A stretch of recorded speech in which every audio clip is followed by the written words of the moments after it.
Hello mga guys! Welcome to my vlog, Phyllis Summer Jeep and Vlog. Please subscribe my YouTube channel. 4 days video mga guys. May magandang sasakyan na naka-park dito sa aking parkingan mga guys.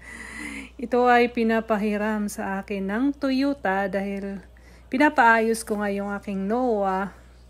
Maraming sira si Noah kaya sabi na nga shop, matagal pa daw matapos yung pinapaayos ko kaya pinapahiram nila ako nito ng napakabongga at magandang sasakyan mga guys.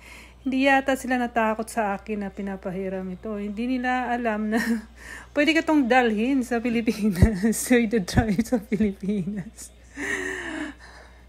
Joke lang mga guys. For Japan, use only.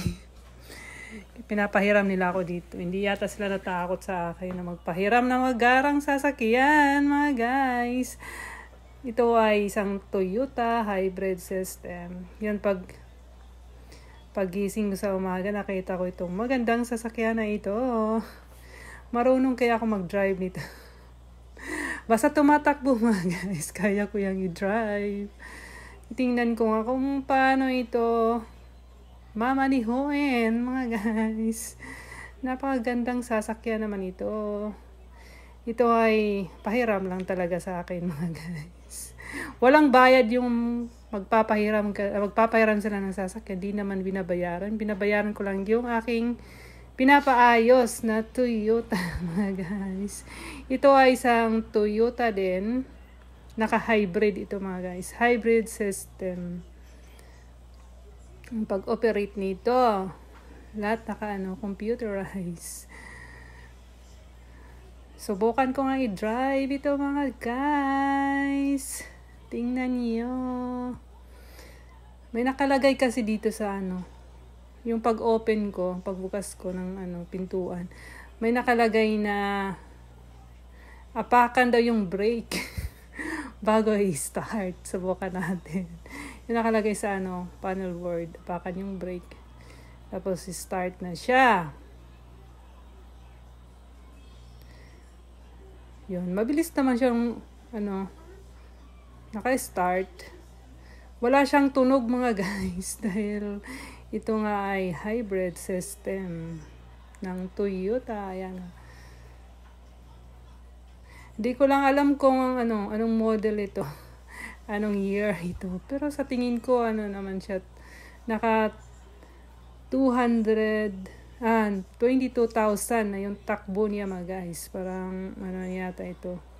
Umigit. 3 taon na siguro itong sasakyan na ito mga guys. Pero napakagara. Gandang-gandang sasakyan. Pinapahiram lang sa akin. Ito hindi ito sa akin. Then, pinapayos ko nga si Noah ko mga guys. Tapos binabago ko rin yung niya, yung papel ng aking Noah dahil expire ng papel noon. 3 years kasi renewal ang mga papel dito ng sasakyan mga guys. Binabayaran mo yung road tax niya. Yon, hindi marunong mag-operate paano buksan yung Subukan nating buksan anong laman ng likod ng sasakyan na ito. Di marunong mag-operate sa kanyang parang remote control. Yan ako na lang. Kamayin ko na lang mga guys. Hindi marunong magbukas. Di yata siya mabuksan ang likod pag naka-open na yung harapan na pintuan. Ayaw gumana yung yung remote. Pag ayaw gumana, kamayin natin. Ibuksan ko nga. Titingnan natin kung anong laman ng likod nito. Ito ay maliit na sasakyan lang. Parang siyang auto type. Kompleto yung niya. Ito ay emergency kit. Halimbawa pag nasira yung gulong, yun pwede mo palitan. May gulong dyan sa ilalim. Yun na yung ang ginagamit mong jack. Tapos yung mga gamit niya para pang palit ng pag may konting sira. Yun. Ayusin mo. May mga kagamitan nito na sa likod. mga emergency kit nga niya mga guys. Nandito yung tools ng ano, sasakyan na ito. Yun. Napakaliit lang naman niya. Dali siyang i-drive dahil hindi ka matatakot sa sa likod. Yung pag-park mo madali lang din. Napakaliit ng sasakyan na ito. Kaya-kaya nating drive ba nito mga guys. Yan, pumapasok na yung anak ko dahil gusto din niyang subukang sakyan dahil napakagandang sasakyan mga guys. Subukan nating drive. Pupunta lang kami sa malapit na pamilihan. Napakababa niya.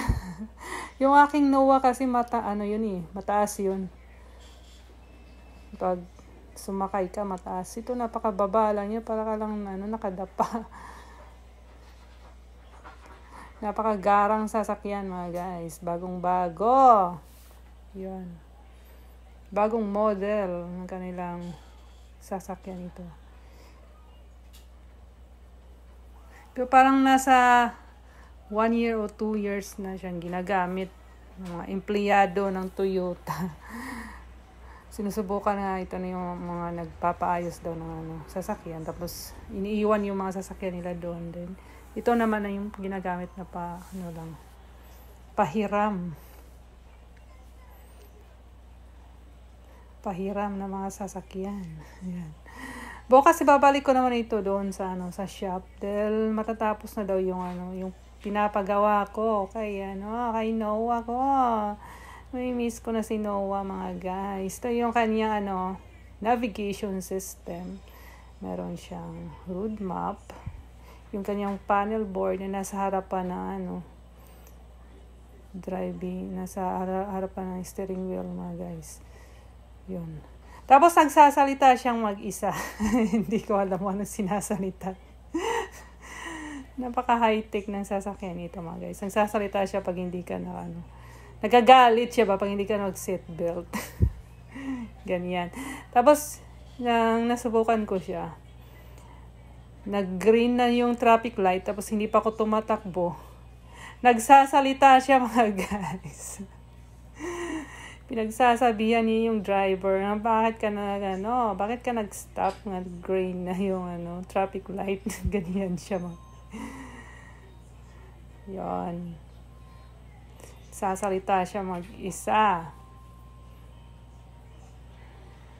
Tapos pag malapit ka na sa yung kasunod na sasakyan, sinasabi niya na ilang metro na lang yung layo mo dun sa kasunod mong sasakyan. Sa likod din, ganyan nagsasalita siya. Magandang sasakyan ito mga guys. Pero lang, siguro, napakamahal ang presyuhan ito. Kasi nasa hybrid system na siya. Pag hybrid kasi, yun, save sa gas.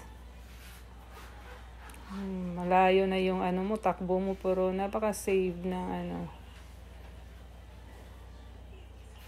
konsumo niya sa gas mga guys. Dahil pag naka-stop siya sa traffic, humihinto din yung makina. Di katulad na aking si Noah na malakas yung tunog ng yung hindi hybrid na sasakyan. Pero pag hybrid, wala siyang tunog na maririnig mo mga guys. Kaya hindi daw siya malaking konsumo sa gas. Subukan, napakagandang sasakyan ito mga guys. Hindi sila matakot sa akin magpahiram na magarang sasakyan. Wala silang kaalam-alam na pwede ko itong dalhin sa Pilipinas. Joke lang, mga idol. At least naman naka-experience tayo mag-drive ng magandang sasakyan. Wala pa akong balak na palitan yung aking si Noah dahil wala pa tayong budget. Yun mga guys. Sabi ng anak kong ganda daw. Sugoy, sabi niya, ganda ng takbo niya mga guys. Ang gara ng sasakyan na ito, mga idol. At least naman naka-experience tayo mag-drive. Magandang sasakyan. Marami pa doon, mga ganda nilang sasakyan, mga guys. Pero mahal. Pag inutang mo, napakamahal. Diyos ko. Ilang taon mong binabayaran. Kaya okay na sa akin yung luma lang. Basta may magamit lang ako sa pang araw-araw na papuntang trabaho. Hatid sundo ng mga anak ko, mga guys. Ganyan. Di na ako ng magandang sasakyan. At least na lang may magamit ako ba. May magamit ako sa pang araw-araw na hanap buhay. Ganyan. Pero ito pinapahiram lang talaga sa kara na mga kapitbahay namin, ganda na ganda ng sasakyan ng nakaparada. Pero excuse me, hindi akin to. Thanks for watching my video. Bye bye.